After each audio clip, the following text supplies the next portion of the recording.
বলে দে তোর বাপ এসেছে। ভাই এই গানটার লিরিক্সটা এত ভালো হয়, লুপে চালিয়ে শুনছি লিটারেলি, আমার এত ভাল লেগেছে এই গানটা।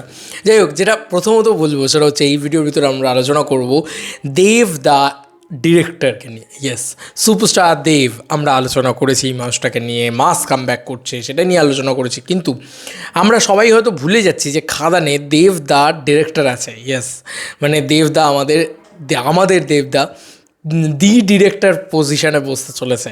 ইয়েস, মানে কেন ক্রিয়েটিভ ডিরেক্টর হিসেবে দেবদা রয়েছে, কিন্তু এই ছবির ভিতরে তার তরফ থেকে কিছু একটা ছোট ছোট কিছু ঝলক এসছে। আমি তোমাদেরকে সেই ঝলকগুলো দেখাই একটু, তাহলে তোমাদের ভালো লাগবে। দেবদার পক্ষ থেকে আর কি এসছে কিছু, এক তো হাওড়ার ইভেন্টের কিছু ঝলক তোমরা দেখতেই পাচ্ছ, এই মুহূর্তে আপলোড করা হয়েছে কিছুক্ষণ আগে। দারুণ লাগছে দাদাকে দেখতে, এবং মানে যেভাবে ক্যামেরাম্যান বা যারা ফটোগ্রাফার থাকে তারা যেভাবে লাফিয়ে দৌড়ে গিয়ে গিয়ে গিয়ে এই ছবিগুলো তোলে না, রীতিমতো বলছি তাদের জন্য একটা হ্যাটস অফ। মানে এই খাদান টিম না, খাদান গোটা টিমের জন্য একটা আলাদা করে সাধুবাদ জানাতে হয়। আর এটা তো তোমরা দেখেইছো, ৩,৫০০ কিলোমিটার কমপ্লিট হয়ে গেছে। যাই হোক, আমি যেটা বলবো মূলত এখানে ছবিগুলো ছাড়া হয়েছে, এইটা আমি তোমাদেরকে দেওয়া হয় এমনি লিখে ছাড়া হয়েছে। এটা দেখলে না তুমি বুঝতে পারবে দেবদা কতটা ডেডিকেটেডলি নিজের ডিরেকশন আসনটাকে পালন করেছেন। বন্ধুরা, দেবদা কীভাবে ডিরেকশন দিচ্ছেন তোমরা নিজেরাই দেখো বন্ধুরা, কিছু অবাক নেই। হাতে ওয়াকি টকি নিয়ে দাদার ডিরেকশন দিচ্ছেন, অথচ হিরোর কস্টিউম পরে চুল ফুল সেট, ঠিক আছে, দাদার মাথায় কেউ ছাতা ধরার নেই। আমি এটাই দেখছি শুধু, এবং দাদার এখানে তো দাদা শর্টও দিচ্ছে, সেগুলোও আছে। তো একই যোগে তিনি ডিরেক্টর, একই যোগে তিনি প্রডিউসার, একই যোগে তিনি হিরো, এই তিনটে ভূমিকা কিন্তু পালন করেছেন তিনি খাদানের ভিতরে। আমরা সবাই জানি দেবদা যখন লেখে না, গল্প লেখে, সে খুব ভালো হয়। এটা মানে আমাদের দুটো হিরোরই, আমাদের জিদ্দা বলো বা দেবদা, তারা দুজনেই না খুব ভালো লিখতে পারে। এটা কিন্তু সত্যি কথা। কেন বলছি, কারণ যখন চ্যাম্প আর বস টু এসেছিলো, দুটো গল্পই কিন্তু দারুণ ছিল, এটা নিয়ে কোনো সন্দেহ নেই। তো ডিরেকশন হিসেবে যদি আমরা আসি, এবার দেবদাকে কিন্তু প্রথম আত্মপ্রকাশ ঘটতে দেখতে পাবো। এবার আমি কিছু কথায় আসি। রুক্মিণীদি একটা স্টেটমেন্ট দিয়েছিল, রুক্মিণীদি একটা খুব সুন্দর বলেছিল যে দেবদা যদি কোনো দিন ডিরেকশন দেয় সেটা one of the best direction হবে। কারণ রুক্মিণীদি এটা মানে কী বলবো, ফিল করেছে সেটে। এটা রুক্মিণীদি একটা ইন্টারভিউতে বলেছিল, কোন ছবির প্রমোশনে বলেছিল আমার এক্স্যাক্টলি মনে নেই, বাট বলেছিল। আচ্ছা, এবার সেকেন্ডারলি সবথেকে বড় জিনিস সেটা হচ্ছে দেবদা না এই 18 বছরের জীবনে প্রচুর বড় বড় ডিরেক্টরসদের দেখেছে, উত্থান দেখেছে, পতন দেখেছে, আবার কোনো ডিরেক্টরের অন্যরকম ভিশন দেখেছে, নানান ডিরেক্টরসের সাথে কাজ করেছে। শুধু তাই নয়, দেবদা কিন্তু কমার্শিয়ালটা বোঝে ভালো, কারণ উনি না উঠেছেই এই ধরনের ছবি করে। তো উনি যখন খাদানের মতন ছবিতে ক্রিয়েটিভ ডিরেক্টর হিসেবে আসছেন, 18 বছরের এক্সপিরিয়েন্স সেটার ভিতরে কিন্তু ঢেলে দেবেন উনি। এবং যেহেতু সুরিন্দর ফিল্মস, যেহেতু পুরো পুরনো টিম ব্যাক, পুরো ওই বলে না যে একদম old wine in new bottle, সেই জিনিসটা কিন্তু হচ্ছে। তো কোথাও গিয়ে আমার মনে হয় যে এই ডিরেকশানটা, দেবদার ডিরেকশানটা কিন্তু বড় করে একটা ভূমিকা পালন করবে। মানে দেবদা অ্যাজ ক্রিয়েটিভ ডিরেক্টর এটাও কিন্তু বড় একটা ভূমিকা পালন করবে। অবশ্যই সুজিত রিনো দত্ত, তাকে নিয়ে কথা বলতেই হয়, কারণ তিনি জাস্ট মানে দেবদাকে আবার অ্যাকশানে ফিরিয়েছেন।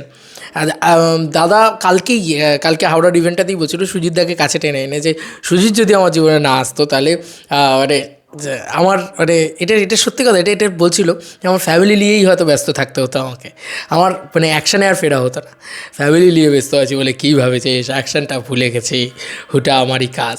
হ্যাঁ বস, ওটা তোমারই কাজ। তো এই যে জিনিসটা, মানে একটা হিরো হতে গেলে কিন্তু তার কাজটাকে পুল অফ করতে গেলে সেটা কিন্তু খুব ডিফিকাল্ট একটা জব। দেবদা যে কারিশমা দিয়ে যেটাকে পুল করতে পারে সেটা তো আর কেউ পারবে না। ওটা দেবদা দি সুপারস্টার দেব, ওটা লাস্ট সুপারস্টার অফ টলিউড। দেখতেই তো পাচ্ছ যে জায়গায় যাচ্ছে সেই জায়গায় ভিড় পুরো মানে ইনভিনসিবল একটা জায়গায় পৌঁছে যাচ্ছে সেখানকার লোকজন, পাগল হয়ে যাচ্ছে সেখানকার লোকজন। হ্যাঁ, একটা হিরোকে ভগবান লেভেলে ট্রিট করে, গ্রাম বাংলার মানুষজন কান্নাকাটি করে। এটা অনেকেরই মনে হতে পারে আরে দেবও মানুষ আমিও মানুষ, কী আর আছে ভাই, দেব অনেক কাঠখড় পুড়িয়ে ওই জায়গাটায় গেছে, তবেই সেটা দেব। আমরা পাগলের মতন দৌড়াই মানুষটার পেছনে। যাই হোক, দ্যাটস ইট, সেটা আলাদা বিষয়। তবে আমি এখানে বলবো, এই যে দাদা ওয়াকি টকি নিয়ে করছে, দাদা কিন্তু আজ বলে নয়, আবার আমি এই কথাটা মেনশন করছি, দেবদা কিন্তু আজ বলে নয়। দেবদা যদি টনিকেরও তোমার সময় অভিজিৎ সেনের ইন্টারভিউ দেখো, সে সময় টনিকের সময় বলছিল দাদা ঘুম স্টেশন থেকে উপরে দার্জিলিং অবধি, মানে একদম উপরে ওই রাস্তাটা অবধি দাদা একা হাতে ওই ক্যামেরার যে ট্রাইপড বা মনোপড কিছু একটা এরকম বড় একটা ইয়ে, সেটাকে দাদা পুরো ট্রলি নিয়ে দাদা নিয়ে একা কাঁধে নিয়ে চলে গেছে। ওটা দেবদা, দি সুপারস্টার দেবদা, তিনি নাকি এই সমস্ত কাণ্ড কারখানা করছেন বা কাজকর্ম করছেন। তুমি ভাবো, মানে তুমি ভাবো একবার জাস্ট কী হচ্ছে, কী করছেন। এটা তো উনি চিরকালই করে এসেছেন। মানুষ হিসেবে তো দেবদা খুব ভালো। তাই এই টিমটার ভিতরে, টিম ওয়ার্কের ভিতরে দাদা কিন্তু দীর্ঘদিন ধরে রয়েছেন। এবার খাদানের ক্ষেত্রে দাদার ডিরেকশনটা কেন বলছে আরও বেশি করে ইম্প্যাক্ট করবে, কারণ ওই যে বললাম, বলো না তুমি আমার, পাগলু, চ্যালেঞ্জ, রোমিও, পরাণ যায় জ্বলিয়ারে, ঠিক আছে, অনেক ছবি আছে মানে যেগুলো মানে একদম আমাদের মনে গেঁথে আছে, যে ছবিগুলো একদম ছোটোবেলা থেকে আমরা দেখে পড়েছি। দেবদাও সেগুলোর সাথে ইনিশিয়াল করেছে। এবার দেবদা কিন্তু ককপিট দেখেছে, কবির দেখেছে, পাসওয়ার্ড দেখেছে, চ্যাম্প দেখেছে, ঠিক আছে, চাঁদের পাহাড় দেখেছে, অ্যামাজন অভিযান দেখেছে। তো একটা লোকের এক্সপিরিয়েন্স বুঝতে পারছো। আমি যদি কোনো দিন একদিন সেটে যেতাম তাহলে কিন্তু মাথা পাগলা করে দেওয়া হতো। এই যে যখন ওই গানটা হচ্ছিলো তোমার বাপ এসেছে, এই গানটা কিন্তু দেবদা অ্যাজ অ্যান ক্রিয়েটিভ ডিরেক্টর মানে অন্য লিগে নিয়ে গেছে গানটাকে। তো এই ক্রিয়েটিভ ডিরেক্টরের ভূমিকাটা কিন্তু বিরাটভাবে আছে এই সিনেমার ভিতরে। তোমরা দেখলে বুঝতে পারবে, হয়তো ডিরেক্টর একটা জিনিসকে ভাবছেন, সেকে দারুণভাবে একটা পুল অফ করছেন। তো ক্রিয়েটিভ ডিরেক্টর কী করেন, এই যে অনির্বাণ ভট্টাচার্য, তিনি একজন ক্রিয়েটিভ ডিরেক্টর। কিন্তু দেখো, অনির্বাণ ভট্টাচার্য যে প্রজেক্টে ক্রিয়েটিভ ডিরেক্টর থাকে, সেই প্রজেক্টটা কিন্তু আলাদা লিগে নিয়ে যাওয়ার চেষ্টা করে অনির্বাণ ভট্টাচার্য। লাইক তালমার রোমিও জুলিয়েট আমার খুব পছন্দের একটা সিরিজ, বা আরও আছে, অনেকগুলোই আছে, তবে তালমারটা আমার খুব ভালো লেগেছিলো। তো এইভাবে কিন্তু দেবদা যদি দেখো, যার ডিরেক্টর একটা কিছু ভেবে যায়, ডিরেক্টরের ওপরে গিয়ে ক্রিয়েটিভিটিটা আরও যাতে এনহ্যান্স করে দেওয়া যায়, সে কিন্তু ক্রিয়েটিভ ডিরেক্টর আরও ভালো করে দেবে। আমি জানি না আরও অনেক কাজ থাকতে পারে, আমি তো বোদ্ধা নয় এই বিষয়গুলোতে, বাট দেবদার ওপরে পূর্ণ বিশ্বাস হচ্ছে। ওই যে বললাম, একটা ওল্ড এক্সপিরিয়েন্স, নতুনকে দেখা এবং নতুনদের সাথে কাজ করা, এবং মাস অবতারে সুপারস্টার জেগেছে, ঠিক আছে। তো ওই সব কিছু মিলিয়ে একটা মানে কিছু একটা হতে চলেছে, ঠিক আছে। চলো বন্ধুরা, নতুন কোনো ভিডিওতে দেখা হবে, ব্যাপারে।